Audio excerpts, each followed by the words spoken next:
ହଉ ଶୁଣୁ ଶୁଣୁ, ସେ ବାଡ଼ି ପଟେ ପାଣି ବାଲ୍ଟିଟା ଅଛି, ତାକୁ ଟିକେ ଆଣି ରୋଷେଇ ଘରେ ଥୋଇଦେଲୁ। ମୋ ଅଣ୍ଟାଟା ଆଜି ବହୁତ ଜୋର ଦରଜ ହଉଛି। ଯା ଯା। ଠିକ୍ ଅଛି ବୋଉ।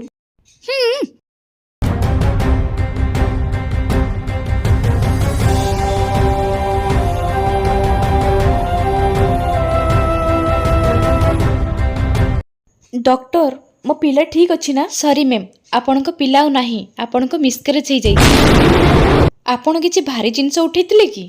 ଆଜ୍ଞା ମ୍ୟାଡ଼ାମ୍, ମୋ ଶାଶୁ ମୋତେ ସବୁବେଳେ କହୁଛନ୍ତି ତୁ ପ୍ରେଗନେଣ୍ଟ ହେବା ପାଖରୁ ସବୁବେଳେ ଶୋଉଛୁ, ଘର କାମ ଜମାରୁ ବି କରୁନୁ। ଆଉ ସେ କହିଥିଲେ ବୋଲି ମୁଁ ଓଜନ ପାଣି ବାଲ୍ଟି ଉଠେଇଥିଲି।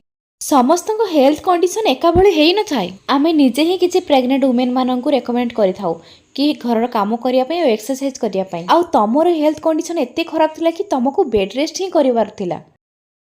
ସରି, ଆପଣଙ୍କ ପିଲା ତ ଏବେ ନଷ୍ଟ ହେଇଯାଇଛି। ଆମେ ଆଉ କିଛି କରିପାରିବୁନି।